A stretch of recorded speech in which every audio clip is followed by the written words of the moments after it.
Dans les archives départementales de Dijon, un dossier scellé depuis près de 2 siècles porte une inscription troublante gravée au fer rouge.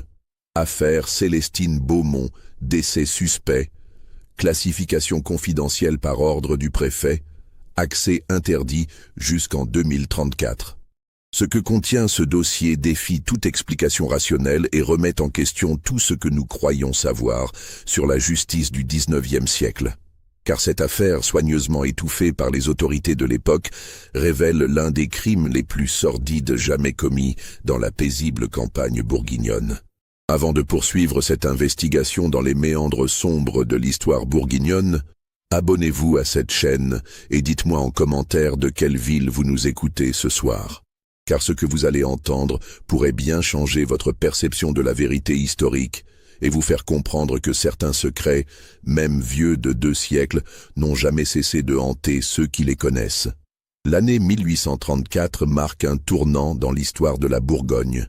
Sous la monarchie de Juillet, Louis-Philippe règne depuis 4 ans, apportant une relative stabilité politique après les turbulences révolutionnaires et napoléoniennes. La région viticole connaît une prospérité sans précédent, portée par l'expansion du réseau ferroviaire qui facilite l'exportation des grands crus vers Paris et l'étranger. Les grandes familles de négociants en vin accumulent des fortunes considérables, rivalisant avec l'ancienne noblesse terrienne et bâtissant des demeures somptueuses dans les collines qui dominent les vignobles dorés. Cette nouvelle bourgeoisie d'affaires développe un art de vivre raffiné, mélange d'ostentation et de traditionnalisme, cherchant à égaler l'aristocratie d'Ancien Régime tout en adoptant les méthodes commerciales modernes. Les salons bourguignons de cette époque rivalisent d'élégance avec ceux de Paris, attirant artistes, écrivains et hommes politiques dans des réceptions somptueuses où se nouent alliances matrimoniales et contrats commerciaux.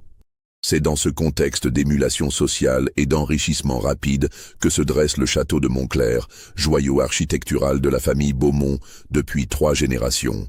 Édifié sur un promontoire rocheux près du village de Saint-Aubin en Beaujolais, ce domaine de 400 hectares s'étend à perte de vue, ses vignes descendant en terrasses parfaitement ordonnées jusqu'à la vallée de la Saône. La demeure elle-même, construite dans le pur style néoclassique entre 1785 et 1790, impose le respect avec ses colonnes de marbre blanc importées de Carrare, ses jardins à la française parfaitement entretenus et ses écuries pouvant abriter 60 chevaux. L'architecture intérieure du château témoigne du raffinement extrême de ses propriétaires. Salon orné de boiseries dorées, bibliothèque contenant plus de 3000 ouvrages reliés cuir, galerie de portraits de famille, salle de bal pouvant accueillir 200 invités. Chaque détail révèle la volonté d'égaler, voire de surpasser, les plus grandes demeures aristocratiques de la région. Maître Antoine Beaumont, patriarche de la famille, règne sur cet empire viticole, avec une autorité absolue qui rappelle celle des seigneurs d'autrefois. Cet homme de 62 ans, au visage taillé à la serpe et aux yeux d'un gris métallique qui semble percer l'âme de ses interlocuteurs, a bâti sa fortune en contractant des alliances commerciales stratégiques avec les cours européennes.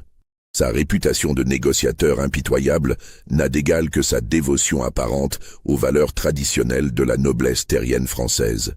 Orphelin dès l'âge de 15 ans, Antoine a hérité d'un domaine modeste qu'il a transformé en empire commercial grâce à une intelligence redoutable et une absence totale de scrupules moraux. Ces méthodes d'expansion ont toujours suscité des rumeurs dans la région. Rachats forcés de propriétés endettées, prêts usuraires accordés aux petits vignerons, intimidations diverses exercées sur la concurrence. Mais sa richesse et son influence politique lui ont toujours assuré l'impunité. Physiquement impressionnant malgré son âge, Antoine Beaumont mesure près de 6 pieds et conserve la carrure d'un homme habitué aux travaux physiques de sa jeunesse. Ses mains, aux ongles toujours parfaitement entretenus, gardent la force de celles qui ont longtemps manié la bêche et le sécateur. Son regard, d'une froideur glaciale, ne signe jamais, même dans les situations les plus tendues. Sa voix, grave et posée, porte naturellement l'autorité, Et rares sont ceux qui osent le contredire ouvertement. Sa garde-robe, d'une élégance sobre mais coûteuse, se compose exclusivement de vêtements confectionnés par les meilleurs tailleurs de Paris. Il porte invariablement une chevalière en or, gravée aux armes qu'il s'est fait créer. Mélange de symboles viticoles et héraldiques destinés à asseoir sa légitimité sociale. Son épouse, Madame Hélène Beaumont, était réputée pour sa beauté et sa douceur avant sa mort mystérieuse survenue 3 ans plus tôt. Hélène Beaumont, née de Montchenin, appartenait à une ancienne famille de petite noblesse ruinée par la Révolution. Son mariage avec Antoine, en 1814, avait représenté pour elle une chance de retrouver un rang social conforme à sa naissance, tandis qu'il y gagnait un vernis de respectabilité aristocratique. Mais cette union, arrangée selon les convenances de l'époque, s'était rapidement transformée en cauchemar pour la jeune femme. Les domestiques les plus anciens se souviennent encore de la transformation progressive de Madame Hélène. D'abord rayonnante et sociable, elle était devenue de plus en plus recluse, évitant les réceptions et passant ses journées enfermée dans ses appartements. On la voyait parfois errer dans les jardins au petit matin, vêtue seulement de sa chemise de nuit, le regard perdu dans le vague. Sa mort, survenue en octobre 1831, avait officiellement été attribuée à une fièvre maligne, mais les circonstances exactes n'avaient jamais été éclaircies. Le docteur Émile Carré, appelé en urgence cette nuit-là, avait semblé profondément troublé après son examen du corps. Plusieurs domestiques l'avaient entendu chuchoter avec Maître Antoine dans le bureau de ce dernier, conversation qui s'était achevée par la remise d'une bourse bien garnie au médecin. Depuis lors, le praticien évitait soigneusement d'évoquer les circonstances de cette mort, se contentant de répéter la version officielle avec un air gêné. C'est dans cette atmosphère empoisonnée que grandit Célestine Beaumont, fille unique et héritière de cette fortune bâtie sur tant de zones d'ombre. Âgée de 19 ans en cette fin d'automne 1834, elle représente théoriquement l'orgueil et l'espoir de la lignée. Éduquée dans les meilleures institutions parisiennes, notamment le pensionnat de Madame de Maintenon près des Tuileries, elle maîtrise parfaitement l'anglais, l'italien et le latin. Ses professeurs la décrivent comme une jeune femme d'une intelligence remarquable, dotée d'une curiosité intellectuelle rare pour son époque et son milieu. Célestine possède également des talents artistiques exceptionnels. Elle peint à l'huile avec une maîtrise qui égale celle des portraitistes professionnels, joue du piano avec une sensibilité qui émeut tous ceux qui l'entendent, et compose même quelques pièces musicales d'une mélancolie saisissante. Sa voix d'un timbre cristallin fait merveille dans les salons où elle interprète des airs d'opéra avec un talent qui lui vaudrait sans doute une carrière lyrique si sa condition sociale le permettait.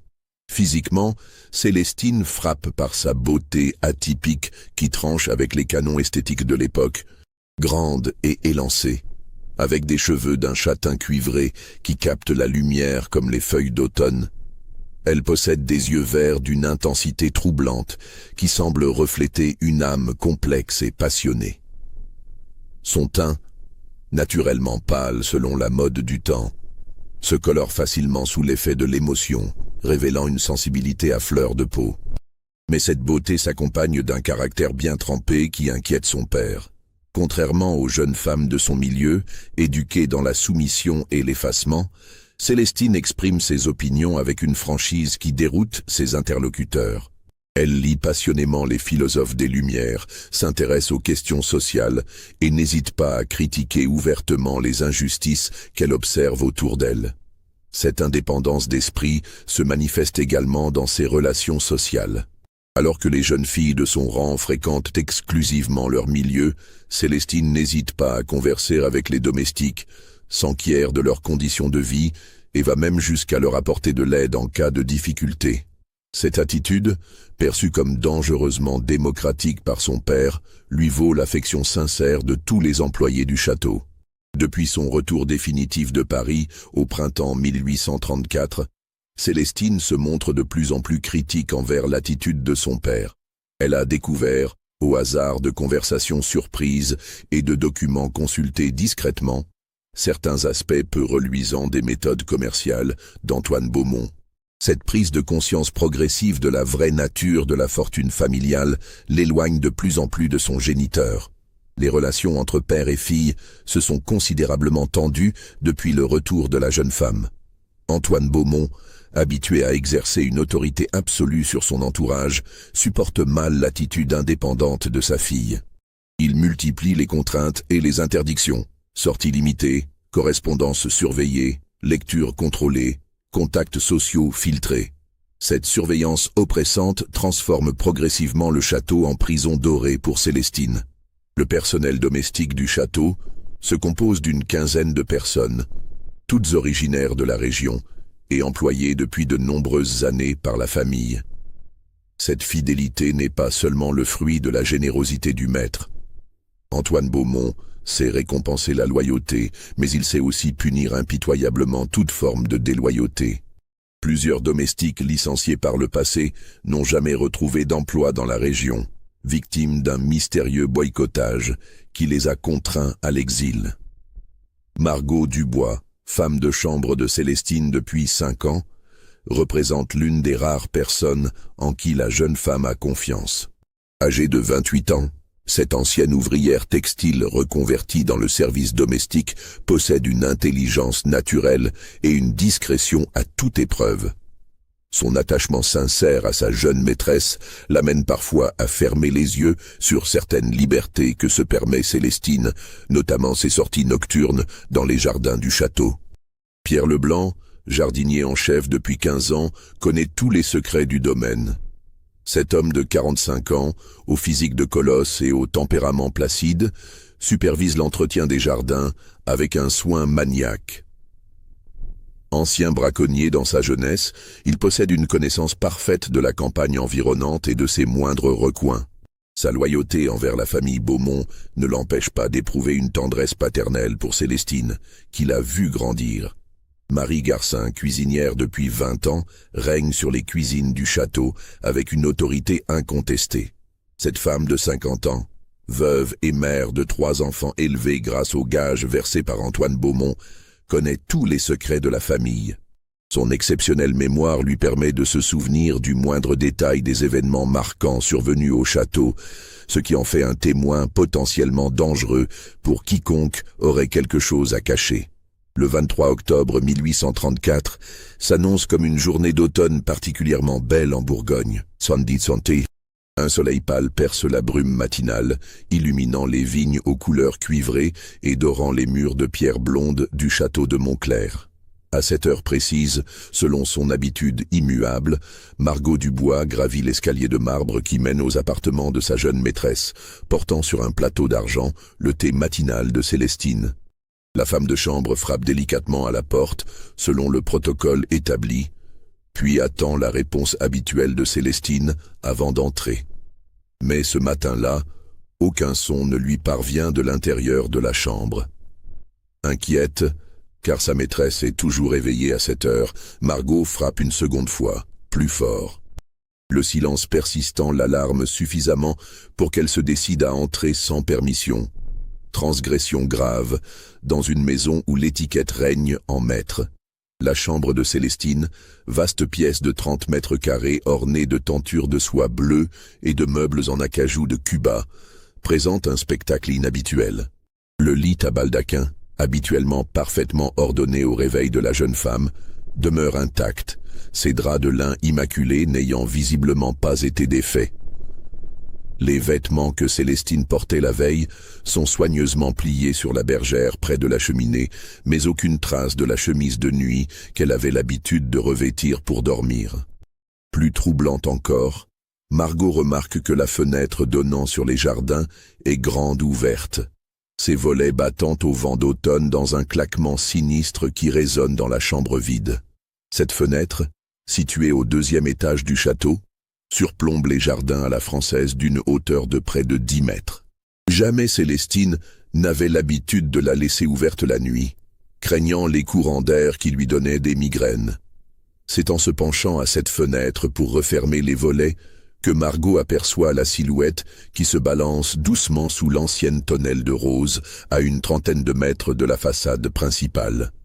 Dans la lumière blafarde de l'aube, Elle distingue d'abord mal ce qui attire son regard, croyant à un linge oublié par les jardiniers.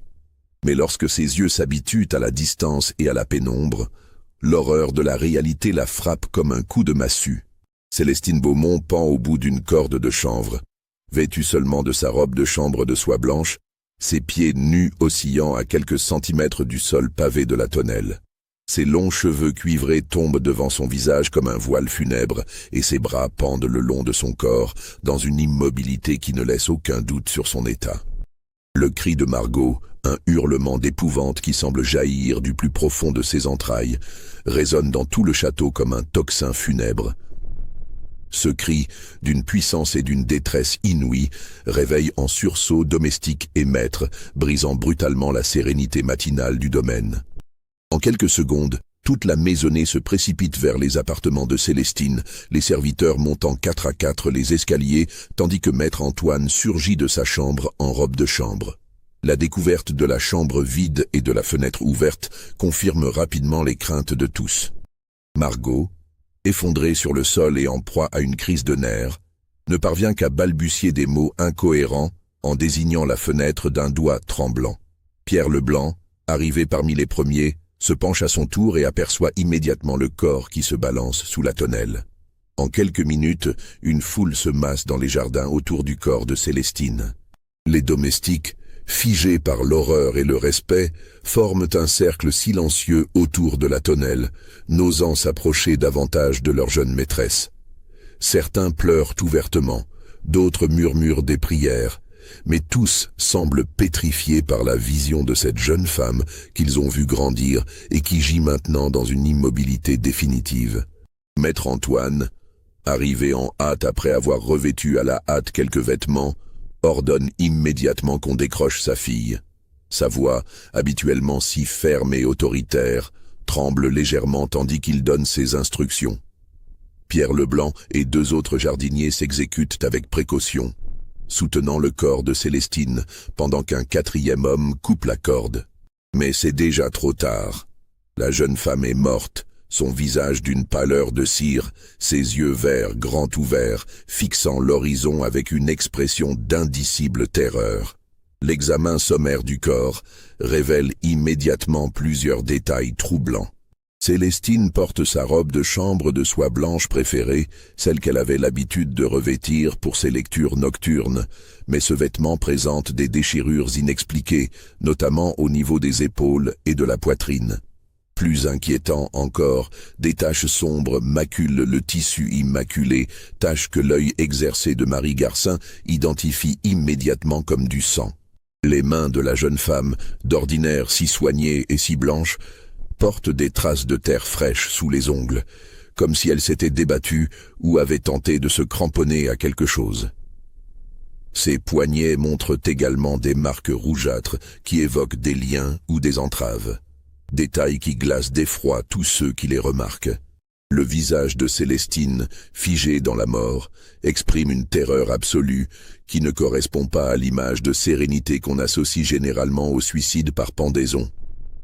Ses traits sont crispés, sa bouche entr'ouverte comme si elle avait tenté de crier, et ses yeux écarquillés semblent fixer un danger invisible qui l'aurait menacée dans ses derniers instants.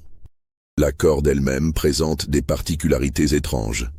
Il s'agit d'un chanvre de bonne qualité, du type de celui utilisé dans les écuries du château, mais elle a été sectionnée avec un instrument tranchant plutôt que nouée de manière traditionnelle. L'extrémité coupée montre des fibres nettes, caractéristiques d'une lame bien affûtée, probablement un couteau de chasse ou un poignard. Le docteur Émile Carré, médecin du village et ami de longue date de la famille Beaumont, arrive au château 1 heure après la découverte du drame. Cet homme de 55 ans, diplômé de la faculté de médecine de Paris et installé en Bourgogne depuis 20 ans, jouit d'une réputation excellente dans toute la région. Sa clientèle, composée principalement de familles aisées, lui assure une situation financière confortable et une position sociale respectable. Mais le docteur Carré entretient avec Antoine Beaumont des relations qui dépassent le simple cadre professionnel. Les 2 hommes se connaissent depuis l'enfance, ayant grandi dans le même village, et leurs familles sont liées par des liens d'affaires complexes. Le médecin a notamment investi une partie de ses économies dans l'expansion du domaine viticole de Beaumont, devenant ainsi son créancier mais aussi son débiteur en cas de difficulté. L'arrivée du praticien au château ce matin du 23 octobre s'effectue dans des circonstances particulièrement dramatiques. Appelé d'urgence par un domestique envoyé au galop, il ne sait rien des détails de la tragédie et s'attend à soigner une maladie subite ou un accident. La découverte du corps de Célestine le frappe de stupeur et l'émeut visiblement, car il a assisté à la naissance de la jeune femme et l'a soignée tout au long de son enfance. Son examen préliminaire du corps s'effectue dans le salon principal du château, où le corps de Célestine a été transporté et allongé sur un divan recouvert d'un drap blanc. Maître Antoine assiste à cet examen, mais sa présence visiblement perturbée et ses interventions répétées gênent le travail du médecin. À plusieurs reprises, Beaumont interrompt l'examen pour poser des questions pressantes sur les causes probables de la mort, manifestant une nervosité qui tranche avec son flegme habituel. L'examen révèle des détails troublants que le docteur Carré confie d'abord au seul maître Beaumont dans le bureau de ce dernier, loin des oreilles indiscrètes. Les marques sur le cou de la jeune femme ne correspondent pas exactement à celles qu'aurait dû laisser une pendaison volontaire. Le sillon tracé par la corde apparaît irrégulier et incomplet, comme si la strangulation s'était effectuée en 2 temps ou par d'autres moyens avant la mise en scène de la pendaison. Plus troublant encore, l'examen approfondi du corps révèle des traces de violence qui ne peuvent s'expliquer par une mort volontaire. Des ecchymoses sur les bras et les jambes témoignent d'une lutte, tandis que des marques sur les poignets confirment l'hypothèse d'une entrave. Le docteur Carré découvre également des signes qui l'amènent à soupçonner que Célestine a pu subir des violences d'ordre sexuel, mais la délicatesse de l'époque l'empêche d'approfondir cet aspect de l'examen. L'état de la robe de chambre de la défunte pose également question. Les déchirures du tissu, nettes et rectilignes, semblent avoir été causées par un instrument tranchant plutôt que par des ronces ou des aspérités naturelles. De plus, la répartition des taches de sang sur le vêtement ne correspond pas au schéma qu'aurait dû produire une simple pendaison. Mais le détail le plus troublant de cet examen demeure l'état des mains de Célestine. Outre la terre fraîche sous les ongles, le médecin découvre des fibres textiles noires coincées entre les doigts de la jeune femme, fibres qui ne correspondent à aucun des vêtements qu'elle portait ni à aucun tissu présent dans sa chambre. Ces fibres, d'une texture rugueuse caractéristique des étoffes grossières portées par les classes populaires, suggèrent que Célestine a été en contact avec des individus n'appartenant pas à son milieu social.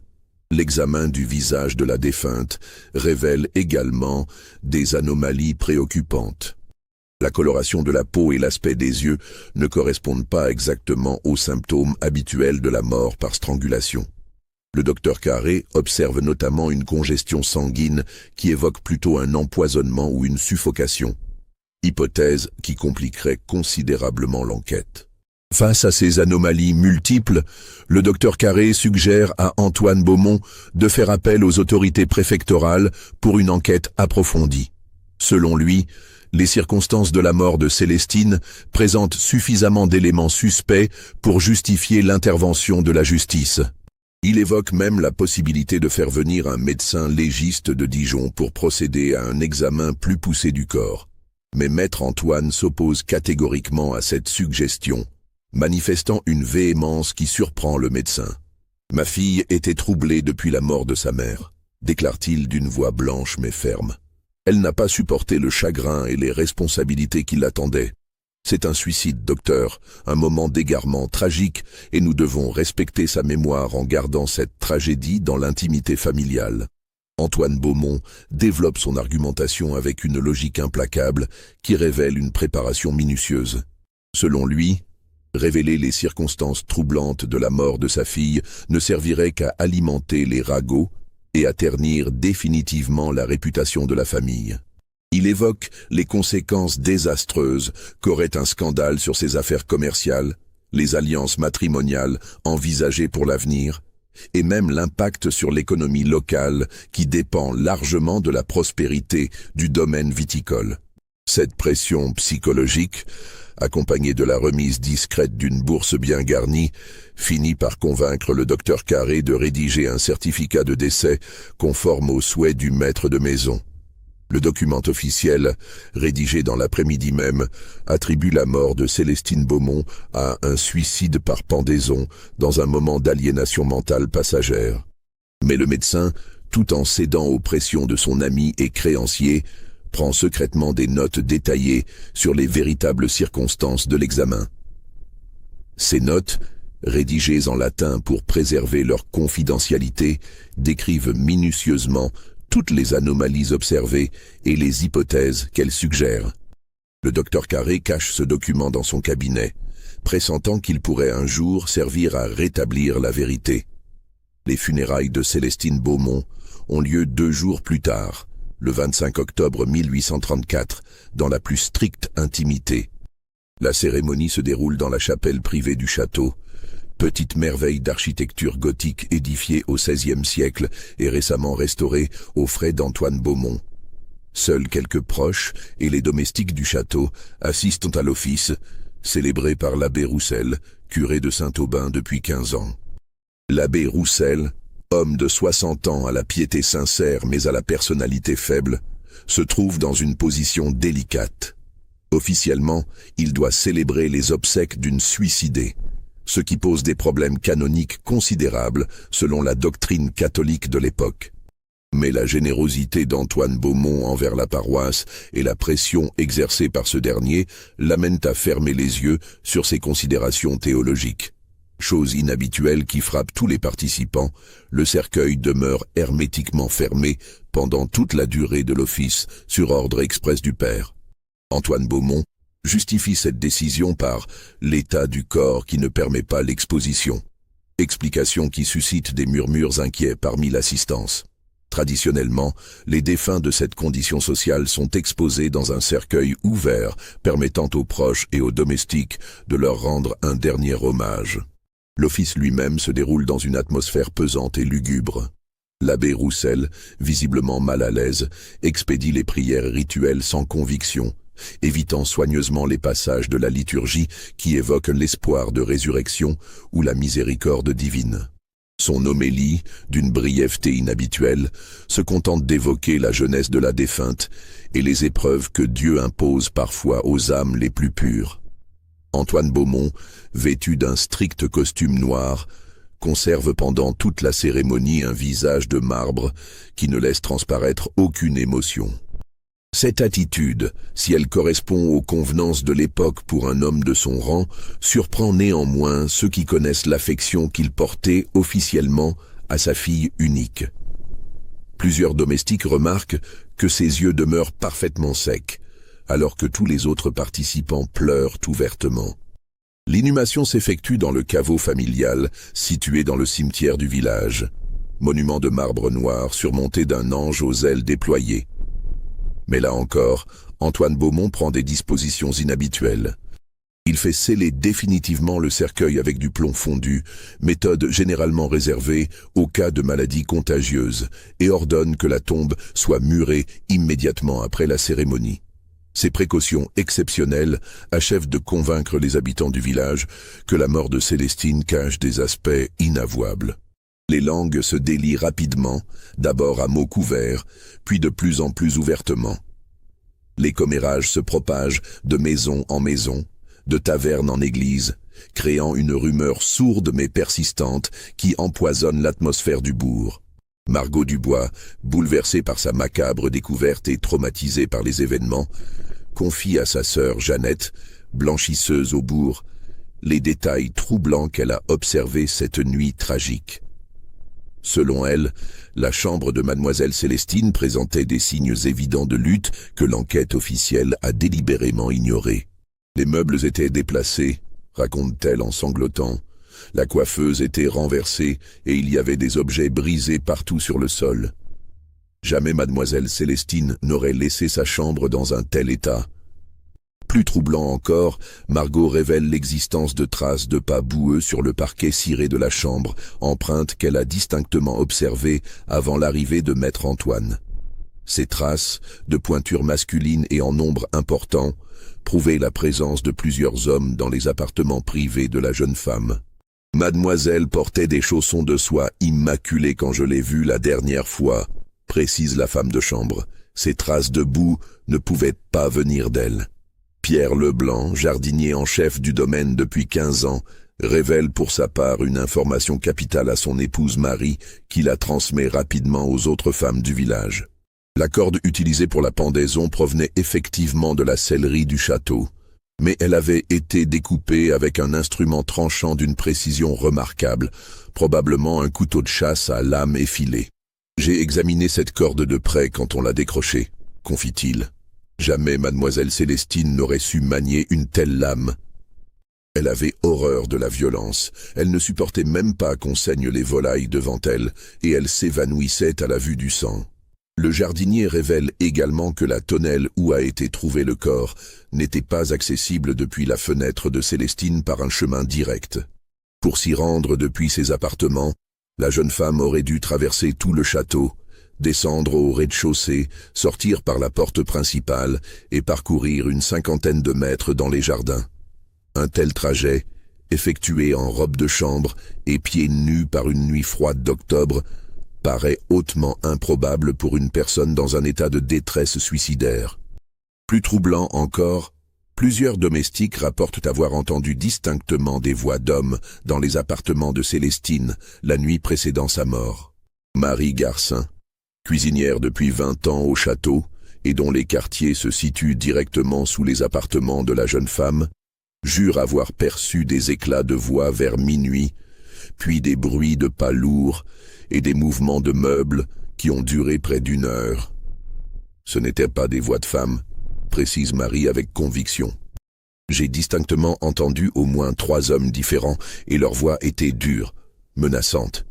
Il y a eu aussi des bruits de lutte, des chocs sourds contre les murs, et à un moment j'ai cru entendre mademoiselle Célestine crier. Mais quand je suis monté pour m'enquérir de la situation, maître Antoine m'a intercepté dans l'escalier et m'a ordonné de regagner mes quartiers immédiatement. Selon la cuisinière, Antoine Beaumont lui a alors expliqué qu'il recevait des associés pour affaires urgentes et que sa présence n'était pas souhaitée dans cette partie du château. Cette explication, déjà peu crédible en raison de l'heure tardive, devient totalement invraisemblable quand Marie révèle qu'elle n'a aperçu aucune voiture d'invités dans la cour d'honneur, ni entendu le moindre bruit de chevaux ou d'attelage. Le comportement du maître de maison dans les jours suivant le drame intrigue également tous ceux qui l'observent. Antoine Beaumont, habituellement si soucieux de l'entretien parfait de sa propriété et attaché aux traditions familiales, ordonne la destruction immédiate et complète de la tonnelle où sa fille a été trouvée. Cette décision, prise dès le lendemain des obsèques, surprend d'autant plus que cette tonnelle, construite 50 ans plus tôt, représentait l'un des ornements les plus appréciés des jardins. Les rosiers centenaires qui composaient cette tonnelle, variété rare importée d'Angleterre à grands frais, sont arrachés sans ménagement et brûlés sur place.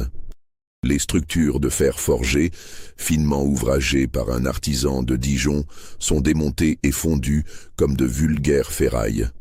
En 3 jours, il ne reste plus rien de ce lieu chargé d'histoire familiale, comme s'il fallait effacer toute trace matérielle de l'événement tragique. Cette destruction systématique s'accompagne d'une réorganisation complète des appartements de Célestine. Tous les meubles sont changés, les tentures remplacées, le parquet entièrement poncé et reverni. Les effets personnels de la jeune femme disparaissent mystérieusement, probablement brûlés ou enterrés en secret. En quelques semaines, il ne reste plus rien qui puisse rappeler la présence de Célestine Beaumont au château. Parallèlement à ces destructions matérielles, Antoine Beaumont entreprend une campagne systématique de contrôle de l'information. Il convoque individuellement chaque domestique pour lui rappeler les clauses de confidentialité inscrites dans leur contrat de travail, menaçant de licenciement immédiat et de poursuites judiciaires quiconque répandrait des ragots malveillants sur la famille ou les circonstances de la mort de sa fille. Cette pression s'accompagne paradoxalement de gratifications financières substantielles pour tous les employés du château. Chacun reçoit l'équivalent de 6 mois de gage, officiellement en reconnaissance de leur dévouement pendant cette épreuve douloureuse. Mais tous comprennent parfaitement qu'il s'agit en réalité du prix de leur silence, et que toute indiscrétion future aurait des conséquences dramatiques pour leur avenir. Si ces révélations vous donnent déjà des frissons, et que vous commencez à entrevoir l'ampleur de la conspiration qui se met en place, dites-moi en commentaire ce que vous pensez qu'il s'est réellement passé cette nuit-là au château de Montclair. Était-ce vraiment un suicide, ou assistons-nous à la mise en scène d'un crime parfait? N'oubliez pas de liker cette vidéo pour soutenir notre enquête dans les archives oubliées de l'histoire, car ce que vous allez découvrir maintenant va bouleverser votre perception de cette affaire. 3 semaines après les obsèques, un événement inattendu vient bouleverser la version officielle des faits et relancer les soupçons qui couvaient sourdement dans la région. Le 15 novembre 1834, Maître Julien Fontaine, notaire à Beaune et ami d'enfance de Célestine Beaumont, se présente au château avec une expression grave et un document qui va faire exploser la vérité. Maître Fontaine, homme de 42 ans jouissant d'une réputation irréprochable dans sa profession, entretient depuis des années des relations cordiales avec la famille Beaumont. Il a notamment rédigé plusieurs contrats commerciaux pour Antoine et conseillé la famille lors de diverses transactions immobilières. Mais surtout, il a servi de correspondant et de confident à Célestine pendant ses études parisiennes, relation qui s'est développée en une amitié sincère fondée sur une communauté d'intérêts intellectuels.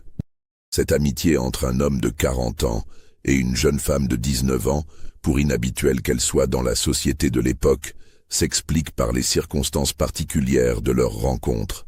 Fontaine, ancien étudiant brillant de la Sorbonne et passionné de littérature, avait été sollicité par Antoine Beaumont pour superviser l'éducation juridique de sa fille. Les leçons particulières s'étaient rapidement transformées en discussions passionnées sur la philosophie, l'histoire et les questions sociales de l'époque.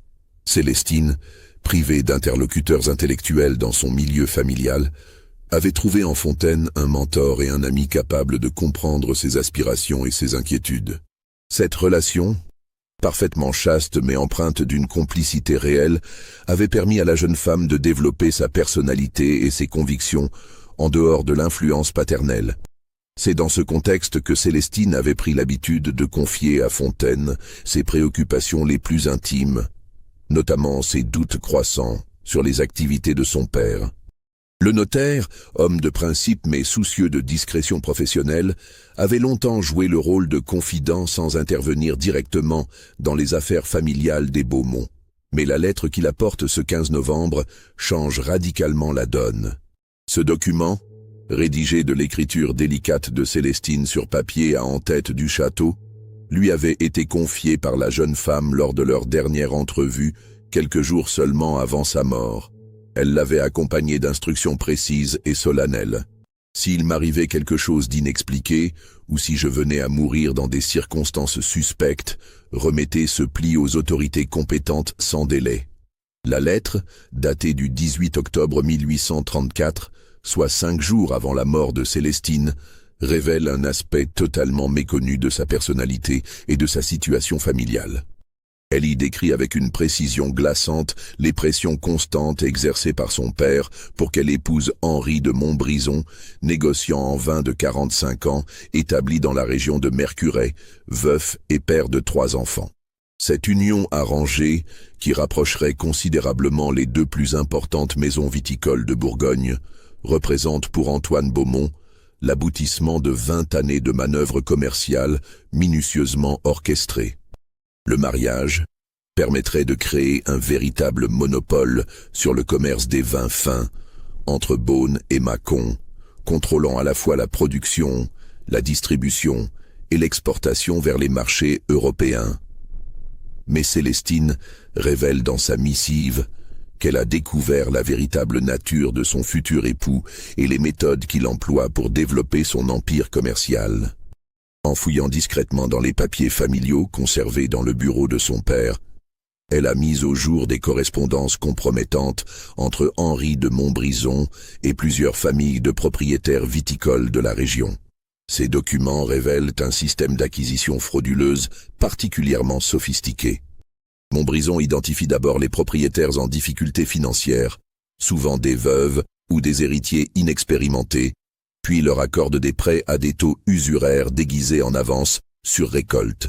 Quand les débiteurs se trouvent dans l'impossibilité de rembourser, il les contraint à lui céder leurs terres pour des sommes dérisoires, souvent inférieures au quart de leur valeur réelle.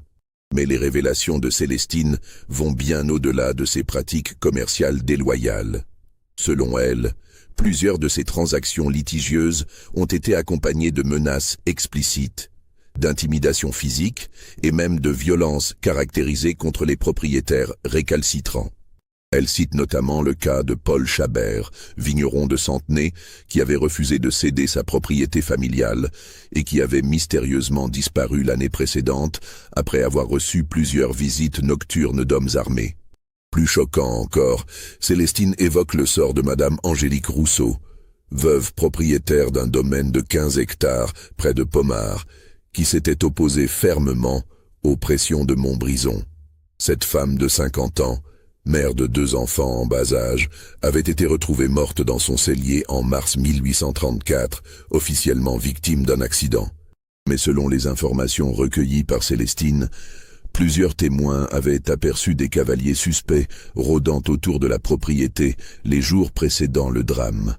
« Mon père sait tout cela », écrit Célestine avec une lucidité douloureuse. Il ferme les yeux sur les méthodes de Monsieur de Montbrison, parce que leur association lui permettra de contrôler la majeure partie du commerce viticole entre Beaune et Mâcon. Cette alliance représente pour lui l'aboutissement de toute une vie d'ambition, et il est prêt à sacrifier ma conscience et mon honneur pour la réaliser. La jeune femme révèle également qu'elle a tenté à plusieurs reprises de faire entendre raison à son père, lui exposant les preuves qu'elle avait rassemblées et le suppliant de rompre ses liens avec Montbrison. Mais Antoine Beaumont a rejeté ses supplications avec une froideur qui a définitivement ouvert les yeux de sa fille sur sa véritable nature. « Moi, je ne peux accepter d'être complice de telles ignominies », poursuit la lettre. « Ma conscience me interdit d'épouser un homme dont les mains sont tachées de sang, et mon honneur m'empêche de fermer les yeux sur les souffrances qu'il a causées. J'ai donc décidé de révéler publiquement la vérité sur ses agissements, quelles qu'en soient les conséquences pour notre famille et pour moi-même. » Célestine explique dans sa lettre qu'elle a constitué un dossier complet sur les activités criminelles de Montbrison, rassemblant témoignages, correspondances compromettantes et preuves matérielles.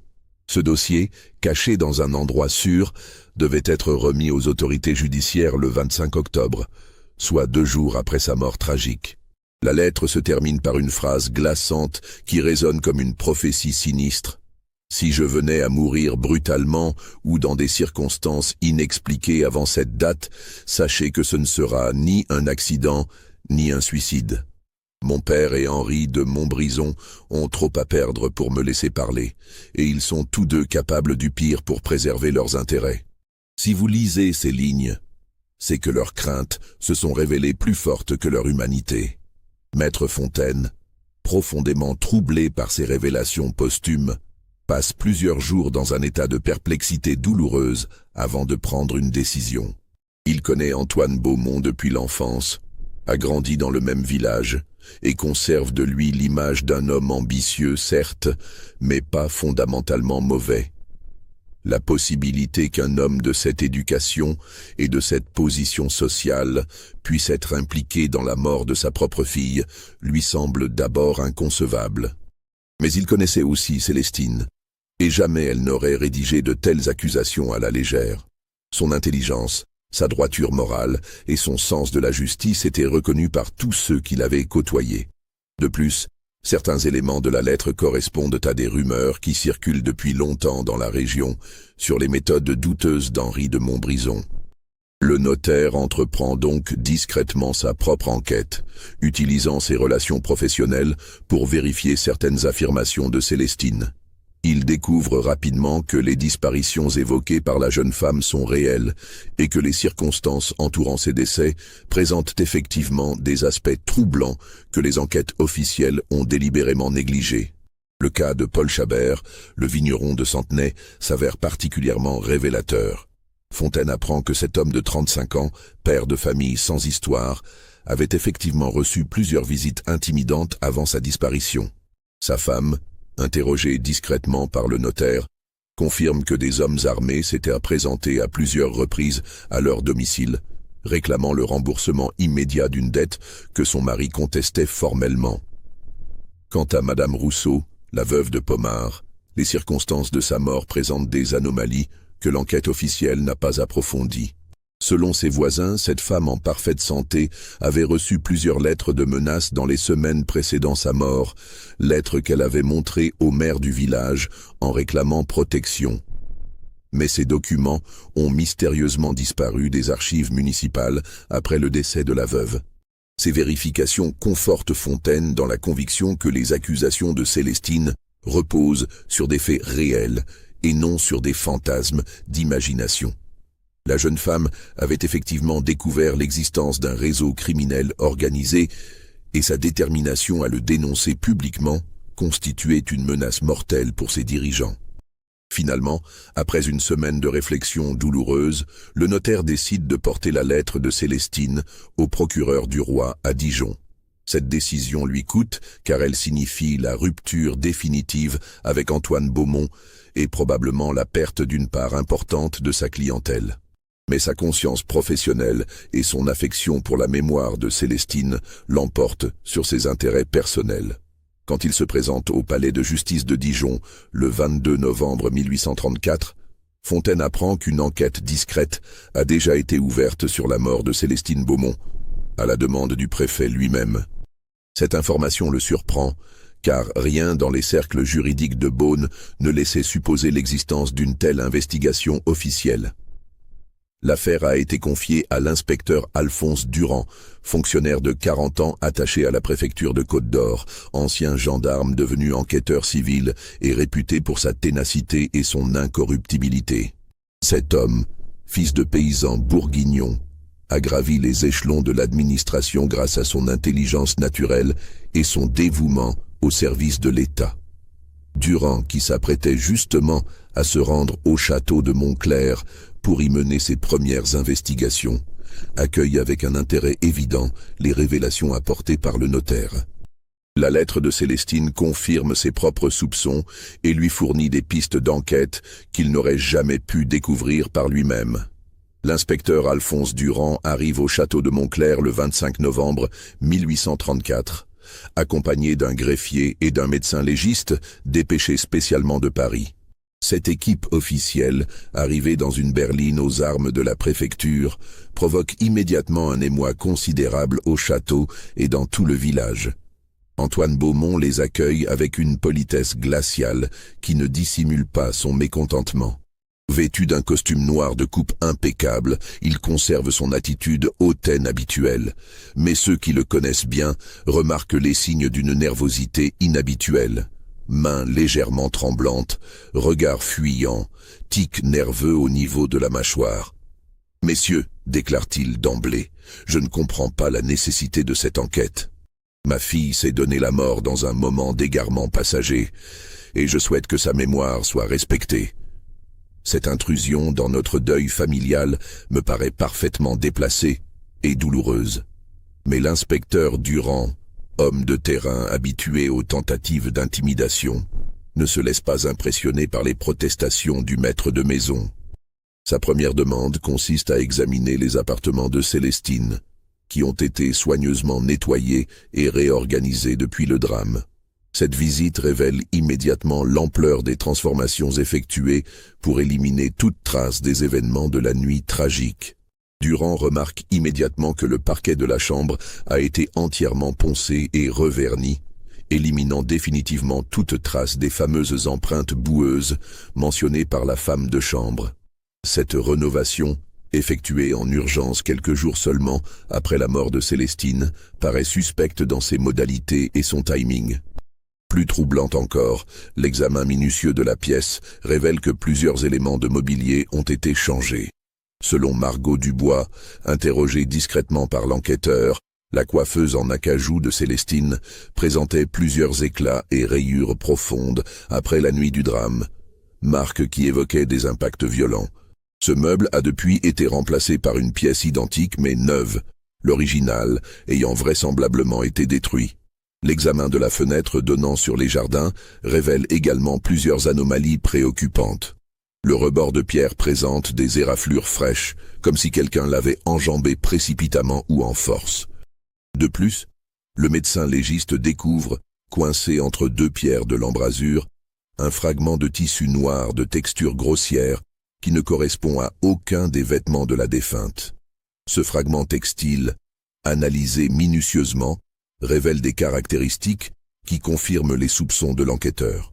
Il s'agit d'un drap de laine épaisse, du type de celui porté par les classes populaires, tissu teint avec des colorants bon marché qui laissent des traces caractéristiques. Cette découverte suggère fortement la présence d'individus étrangers au milieu social de Célestine dans ses appartements la nuit de sa mort. Plus troublant encore, l'inspection de la garde-robe de Célestine révèle la disparition de plusieurs effets personnels importants. Margot Dubois, interrogée en privé par l'inspecteur, dresse la liste des objets manquants. Un coffret de bijoux en acajou contenant les perles de famille, un carnet de cuir rouge dans lequel la jeune femme consignait ses pensées intimes, plusieurs lettres personnelles et surtout un dossier de documents que Célestine conservait dans un tiroir secret de son secrétaire. Ce dossier, selon la femme de chambre, contenait des papiers que sa maîtresse consultait fréquemment ces derniers temps et qu'elle gardait avec un soin particulier. Mademoiselle passait des heures à étudier ces documents, confie Margot. Elle prenait des notes, recopiait certains passages et paraissait de plus en plus préoccupée au fur et à mesure de ses recherches.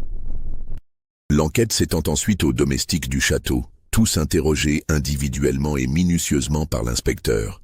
Malgré les pressions exercées par Antoine Beaumont et les menaces de licenciement, plusieurs d'entre eux confirment avoir entendu des bruits inhabituels la nuit du drame, mais leurs témoignages divergent sur les détails, révélant soit des différences de perception, soit des tentatives de dissimulation.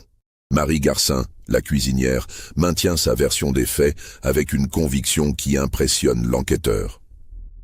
Elle décrit précisément les voix d'hommes qu'elle a entendues, les bruits de lutte et surtout l'intervention d'Antoine Beaumont qui l'a empêché de monter aux étages nobles. Son témoignage, corroboré par des détails précis sur les horaires et la durée des incidents, paraît parfaitement crédible. Pierre Leblanc, le jardinier, apporte un élément décisif à l'enquête en révélant une découverte qu'il avait gardée secrète par peur des représailles. En fouillant la terre meuble près de l'ancien emplacement de la tonnelle, il a découvert, enterré à faible profondeur, le coffret de bijoux de Célestine. Mais celui-ci était vide, et ses serrures en cuivre avaient été forcées à l'aide d'un outil métallique, probablement un poinçon ou un ciseau de précision. Cette découverte confirme définitivement que la mort de la jeune femme n'était pas un simple suicide, mais bien le résultat d'un acte criminel prémédité. L'enterrement du coffret suggère que les coupables ont voulu faire disparaître les preuves de leur forfait, mais qu'ils n'ont pas eu le temps de les emmener plus loin du château. L'inspecteur Durand décide alors d'étendre son investigation aux relations d'affaires d'Antoine Beaumont, et notamment à son association avec Henri de Montbrison. Il découvre rapidement l'existence du projet de mariage entre Célestine et Montbrison, ainsi que les enjeux commerciaux considérables de cette union arrangée. Les registres du commerce consultés à Beaune révèlent l'ampleur des transactions prévues entre les deux hommes d'affaires.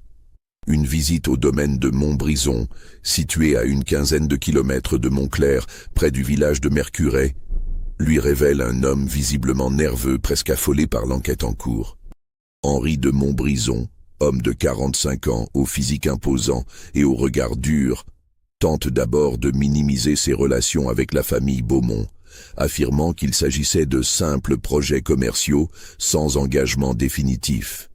Mais l'enquêteur qui a soigneusement préparé cet interrogatoire le confronte rapidement aux contradictions de ses déclarations.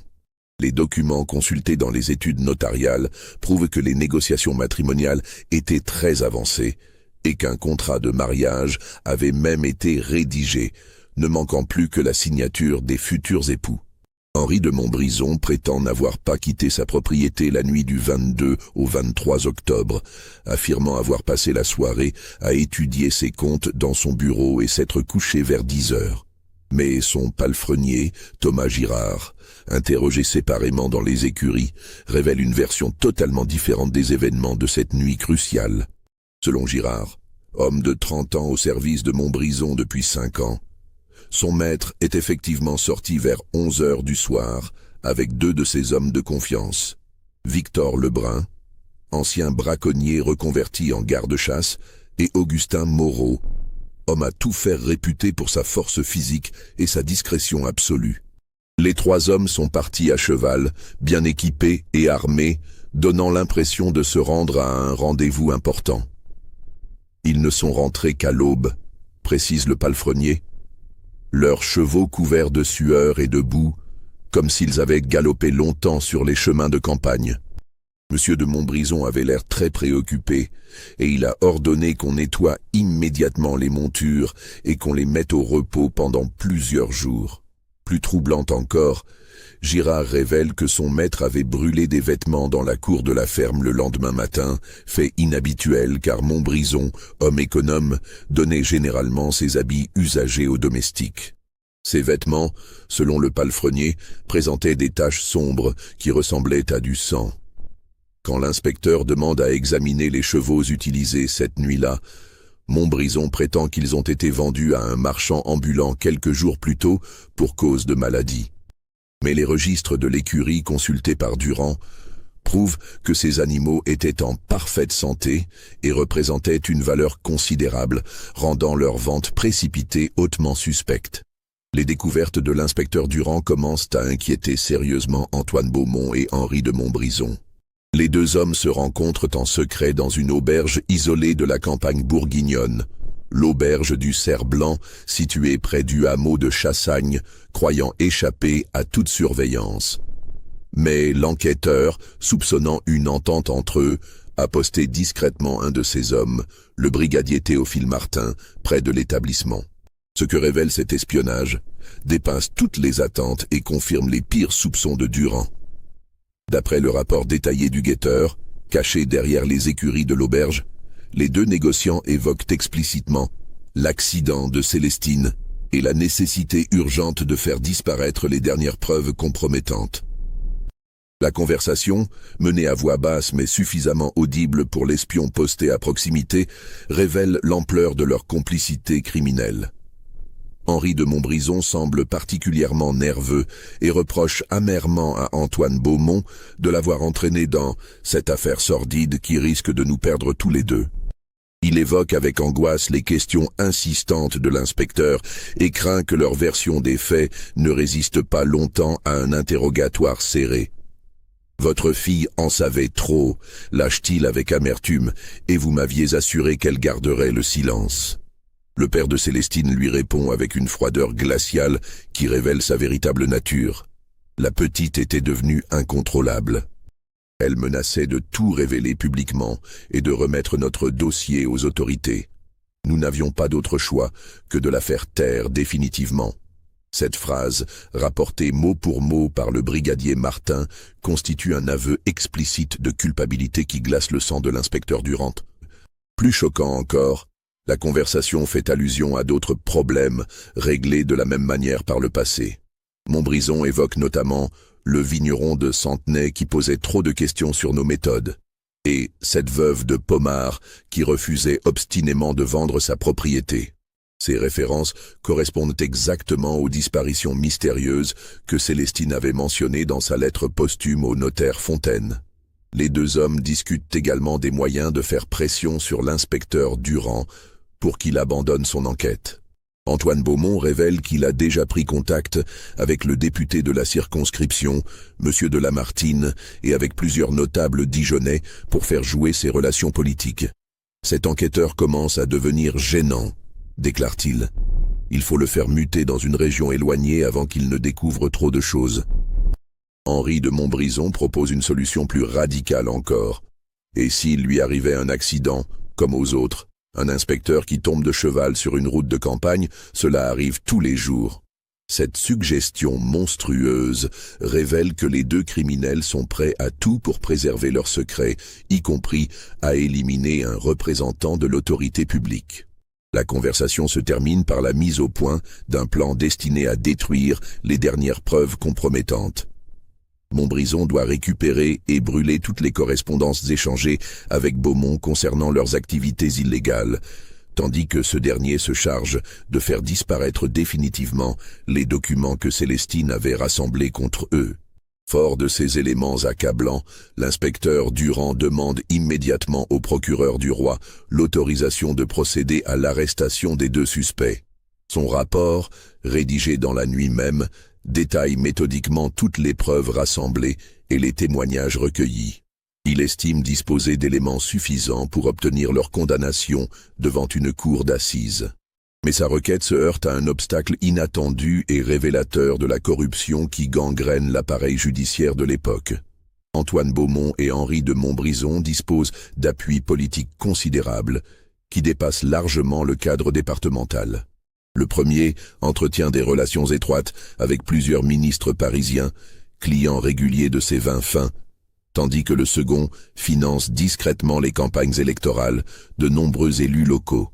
Le préfet de Côte-d'Or, M. Alphonse de Rieder, convoque personnellement l'inspecteur Durand dans son bureau pour lui enjoindre de faire preuve de la plus grande prudence dans cette affaire délicate et complexe. Sans remettre officiellement en cause la validité de l'enquête, il souligne avec insistance les risques de déstabilisation économique et sociale que pourrait entraîner l'effondrement simultané de deux des plus importantes maisons viticoles de la région. « Inspecteur », déclare le préfet avec une autorité teintée de menace, « vous devez comprendre que cette affaire dépasse largement le cadre d'un simple fait divers criminel. Les entreprises de messieurs Beaumont et Montbrison emploient directement ou indirectement plus de 300 familles dans la région. Leur faillite provoquerait un chômage massif et des troubles sociaux que nous ne pouvons nous permettre en cette période de tension politique. Cette pression hiérarchique place Durand dans une situation morale impossible. Convaincu de la culpabilité des deux hommes d'affaires et révolté par l'impunité dont ils bénéficient, il ne dispose pas de l'autorité politique nécessaire pour les faire arrêter. Pire encore, il apprend par des indiscrétions dans les couloirs de la préfecture que des fuites concernant son enquête ont alerté les suspects, qui ont eu largement le temps de détruire les preuves les plus compromettantes. C'est dans ce contexte de tension extrême qu'un événement dramatique vient bouleverser le cours de l'investigation et confirmer les craintes les plus sombres de l'inspecteur. Le 8 décembre 1834, soit 2 semaines après sa convocation chez le préfet, le docteur Émile Carré, qui avait examiné le corps de Célestine le matin de sa découverte, est retrouvé mort dans son cabinet médical dans des circonstances particulièrement suspectes. La découverte du corps du docteur Carré s'effectue dans des conditions qui rappellent étrangement celles de Célestine Beaumont. C'est son aide-soignant, le jeune Paul Bertrand, qui trouve le praticien effondré sur le sol de son cabinet, apparemment victime d'une attaque d'apoplexie, selon les premiers constats. Mais plusieurs détails troublants suggèrent immédiatement qu'il ne s'agit pas d'une mort naturelle. Le bureau du médecin présente un désordre inhabituel pour un homme réputé méticuleux et ordonné. Des papiers sont éparpillés sur le sol, plusieurs tiroirs ont été forcés, et l'armoire contenant les dossiers médicaux a été entièrement vidée. Plus inquiétant encore, le coffre-fort personnel du docteur a été ouvert à l'aide d'outils spécialisés, révélant un cambriolage en règle plutôt qu'une mort accidentelle. L'examen du corps, effectué par un confrère du docteur Carré, révèle des anomalies qui contredisent la thèse de l'apoplexie. Le défunt présente des traces d'ecchymose au niveau du cou et des bras, suggérant une lutte ou des violences. De plus, ses ongles portent des traces de peau humaine, indiquant qu'il s'est défendu contre ses agresseurs. Mais le détail le plus révélateur demeure l'état de ses vêtements. La redingote du médecin présente des déchirures caractéristiques d'une agression, et ses poches ont été systématiquement fouillées et vidées. Ces éléments, combinés au saccage du cabinet, prouvent indiscutablement que le docteur Carré a été assassiné pour l'empêcher de révéler des informations compromettantes. L'inspecteur Durand, alerté immédiatement de ce nouveau drame, comprend que les coupables sont passés à l'offensive pour éliminer les témoins gênants. Il interroge Margot Dubois, l'ancienne femme de chambre de Célestine, qui lui révèle une information capitale. Le docteur Carré avait demandé à la revoir quelques jours avant sa mort pour préciser certains détails de sa macabre découverte. Selon la domestique, le médecin semblait avoir découvert quelque chose d'important dans ses notes d'examen de Célestine. Quelque chose qu'il voulait vérifier auprès d'elle avant de faire son devoir de citoyen. Il l'avait questionnée minutieusement sur l'état exact de la chambre de sa maîtresse, sur les traces qu'elle avait observées, et surtout sur les horaires précis des événements de cette nuit tragique. Le docteur était très nerveux, se souvient Margot. Il regardait sans cesse par-dessus son épaule, comme s'il craignait d'être suivi ou espionné. Il m'a dit qu'il avait découvert des incohérences dans le rapport qu'il avait rédigé sur ordre de maître Antoine, et qu'il ne pouvait plus vivre avec ce mensonge sur la conscience. Cette révélation confirme que le docteur Carré s'apprêtait effectivement à révéler la vérité sur les circonstances de la mort de Célestine, ce qui représentait une menace mortelle pour Antoine Beaumont et Henri de Montbrison. Son assassinat, déguisé en mort naturelle, s'inscrit parfaitement dans la logique criminelle des deux hommes d'affaires. L'enquête de l'inspecteur Durand connaît un tournant décisif grâce à une découverte fortuite qui va enfin révéler toute la vérité sur les événements de cette nuit d'octobre 1834. En fouillant méthodiquement le cabinet du docteur Carré après son assassinat, les enquêteurs mettent la main sur un dossier soigneusement caché derrière une fausse cloison que les meurtriers n'avaient pas découverte. Ce dossier, marqué de la mention « confidentielle », à ouvrir seulement en cas de décès suspect, contient non seulement les véritables conclusions de l'autopsie de Célestine Beaumont, mais aussi des éléments compromettants sur plusieurs autres décès survenus dans la région ces dernières années. Le docteur Carré, rongé par les remords, avait minutieusement documenté tous les crimes auxquels il avait été mêlé de près ou de loin. Le rapport médical authentique sur la mort de Célestine révèle une vérité encore plus atroce que tout ce que l'inspecteur avait pu imaginer. La jeune femme n'est pas morte par pendaison, mais par strangulation manuelle exercée par des mains puissantes. Les marques sur son cou correspondent parfaitement aux empreintes de doigts masculins, et l'examen approfondi de son corps avait révélé des traces indiscutables de violence sexuelle que le docteur Carré avait initialement dissimulées sur ordre d'Antoine Beaumont. Mais le dossier contient une révélation encore plus glaçante qui explique les véritables motivations du crime. Selon les notes détaillées du médecin, rédigées en latin pour préserver leur confidentialité, Célestine était enceinte de 3 mois au moment de sa mort. Cette grossesse, soigneusement dissimulée, explique peut-être les véritables raisons de son assassinat et révèle l'ampleur de l'ignominie commise par ces meurtriers. L'inspecteur Durand reconstitue alors le déroulement probable des événements de cette nuit tragique d'octobre, s'appuyant sur tous les éléments rassemblés au cours de son enquête. Henri de Montbrison s'est rendu au château de Montclair vers 11 heures du soir, accompagné de ses 2 hommes de main, Victor Lebrun et Augustin Moreau, pour une dernière tentative de négociation avec Célestine. La jeune femme, forte des preuves qu'elle avait rassemblées contre les activités criminelles de Montbrison et déterminée à les révéler publiquement, a non seulement refusé d'épouser cet homme, mais a également révélé qu'elle portait un enfant dont Montbrison était vraisemblablement le père. Cette révélation explosive, fruit d'un viol commis quelques mois plus tôt lors d'une visite officielle au château, représentait une menace mortelle pour la réputation de l'homme d'affaires. Fou de rage et craignant la ruine complète de sa position sociale, Montbrison a tenté de violenter à nouveau la jeune femme pour lui extorquer la remise des documents compromettants qu'elle détenait contre lui. Célestine s'est courageusement débattue, renversant des meubles et tentant d'alerter les domestiques par ses cris désespérés. C'est alors que Montbrison, aidé de ses complices, l'a étranglée de ses propres mains avant de mettre en scène un suicide par pendaison pour dissimuler son crime. Antoine Beaumont Confronté aux faits accomplis et craignant que le scandale n'éclabousse toute sa famille, a choisi de couvrir le crime plutôt que de voir son nom et celui de sa lignée traîner dans la boue. Il a activement participé à la mise en œuvre de la machination, éliminant les preuves, achetant le silence des témoins potentiels et contraignant le docteur Carré à rédiger un faux certificat de décès. Cette complicité post-mortem fait de lui un complice à part entière du meurtre de sa propre fille, révélant une nature monstrueuse, dissimulée derrière les apparences de la respectabilité bourgeoise. Sa participation active à l'étouffement de l'enquête et son rôle dans l'assassinat ultérieur du docteur Carré confirme qu'il était prêt à tout pour préserver ses intérêts commerciaux et sa position sociale. Malgré ces preuves accablantes et la reconstitution précise des événements, l'inspecteur Durand se heurte à un mur de silence et de corruption qui dépasse largement ses capacités d'intervention.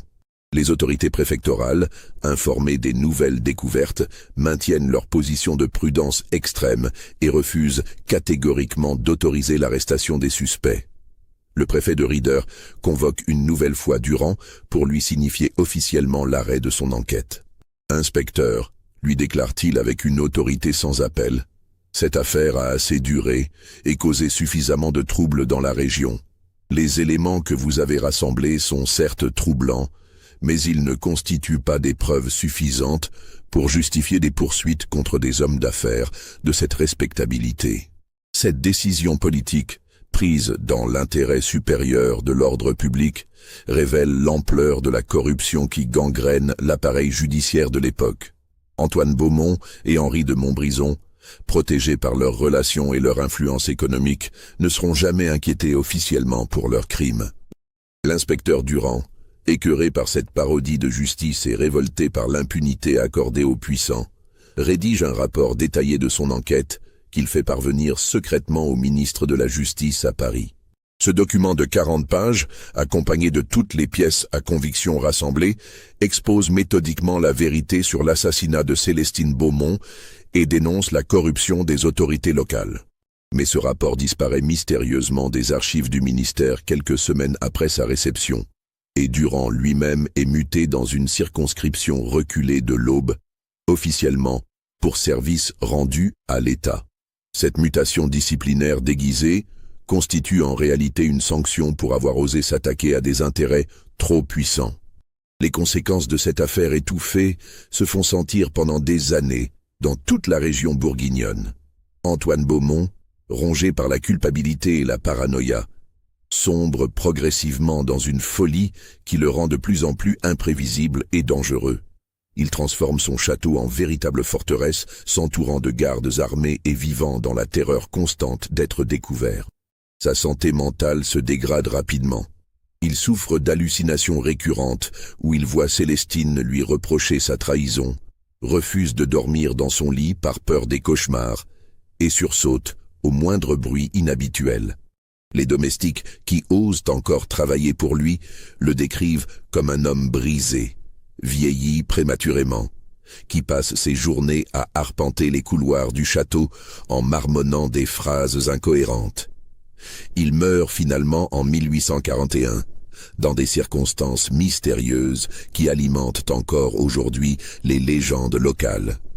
Retrouvé dans sa bibliothèque, effondré devant le portrait de sa fille, il semble avoir succombé à une crise cardiaque, mais son visage figé dans la mort exprime une terreur absolue qui trouble profondément tous ceux qui le voient. Le château de Montclair est vendu aux enchères l'année suivante, mais aucun acquéreur ne s'y installe durablement. La propriété gagne rapidement une réputation sinistre qui perdure encore aujourd'hui, les habitants de la région évitant soigneusement de s'en approcher, surtout la nuit.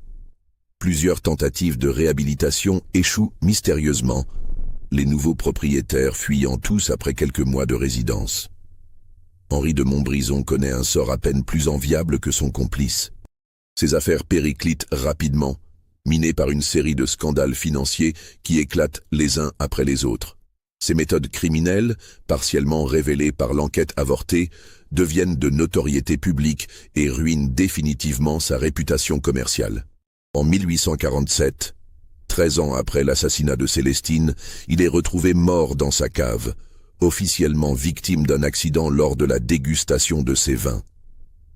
Mais les vignerons de la région murmurent qu'il s'agit en réalité d'un empoisonnement, perpétré par les familles des victimes de ces exactions passées qui ont fini par obtenir leur vengeance. Quant aux complices et témoins directs de cette tragédie, ils disparaissent un à un dans des circonstances mystérieuses qui révèlent l'ampleur du réseau criminel démantelé. Victor Lebrun et Augustin Moreau, les hommes de main de Montbrison, sont retrouvés morts dans un incendie accidentel de grange en 1845. Margot Dubois, terrifiée par les menaces qu'elle reçoit régulièrement, émigre précipitamment en Amérique en 1835 avec l'aide discrète de l'inspecteur Durand. Pierre Leblanc, le jardinier qui avait découvert le coffret enterré, meurt dans l'incendie accidentel de sa chaumière en 1836, quelques jours seulement après avoir confié à sa femme qu'il avait l'intention de témoigner publiquement de ce qu'il avait vu. Marie Garcin, la cuisinière, disparaît mystérieusement en 1838 alors qu'elle se rendait au marché de Beaune, et son corps ne sera jamais retrouvé. Seul Maître Fontaine, le notaire qui avait révélé la lettre posthume de Célestine, parvient à échapper à cette hécatombe en s'exilant définitivement en Suisse dès 1835. Mais même dans sa retraite helvétique, il vit dans la terreur constante d'être rattrapé par les conséquences de son témoignage, ne sortant jamais sans escorte armée et changeant régulièrement de domicile. Les archives départementales de Dijon conservent encore aujourd'hui le dossier scellé de l'affaire Célestine Beaumont, document de plus de 300 pages qui constitue l'un des témoignages les plus troublants de la corruption judiciaire du XIXe siècle. Ce dossier, classé secret d'État depuis 1834, ne devrait théoriquement être accessible au public qu'en 2034, conformément aux règles de prescription centenaire. Mais des rumeurs persistantes évoquent la disparition mystérieuse de certaines pièces essentielles du dossier, notamment les témoignages originaux des domestiques, le rapport d'autopsie authentique du docteur Carré, et surtout la lettre posthume de Célestine qui contenait les preuves les plus accablantes contre ses meurtriers. Ces documents auraient été subtilisés dans les années 1920 par des descendants des familles impliquées, soucieux de préserver définitivement leur réputation. La région de Saint-Aubin en Beaujolais garde encore aujourd'hui les stigmates invisibles de ce drame oublié. Le château de Montclair, après avoir changé de propriétaire une quinzaine de fois en un siècle et demi, a été finalement transformé en musée viticole dans les années 1980. Mais les guides touristiques évitent soigneusement d'évoquer l'histoire tragique de Célestine Beaumont, préférant se concentrer sur les aspects techniques de la viticulture bourguignonne et l'architecture néoclassique de la demeure. Pourtant, les habitants les plus anciens du village se souviennent encore des récits transmis par leurs aïeux, légendes familiales chuchotées de génération en génération, malgré les tentatives d'étouffement officielles. Ils parlent d'une jeune femme innocente, sacrifiée sur l'autel de l'ambition et de la cupidité masculine, et dont l'âme n'aurait jamais trouvé le repos éternel. Certains prétendent même apercevoir parfois, par les nuits d'automne brumeuses qui rappellent celles de sa mort, une silhouette en robe blanche qui erre dans les ruines de l'ancienne tonnelle, cherchant éternellement la justice qui lui a été refusée. Ces apparitions, attestées par de nombreux témoins au fil des décennies, alimentent une légende locale qui maintient vivace le souvenir de Célestine malgré tous les efforts pour l'effacer. L'affaire Célestine Beaumont illustre tragiquement les dérives d'une époque où la fortune et les relations sociales pouvaient faire taire la justice la plus élémentaire. Elle révèle aussi la vulnérabilité des femmes dans une société patriarcale où leur parole valait moins que les intérêts économiques masculins et où leur corps même n'était qu'un enjeu dans les stratégies d'alliance entre familles puissantes. Cette histoire, longtemps occultée par la honte et l'omerta familiale, mérite d'être racontée pour honorer la mémoire d'une victime dont le courage et la détermination ont payé le prix ultime. Car au-delà du drame personnel de Célestine, c'est toute une époque et tout un système social qui se trouve mis en accusation par cette affaire.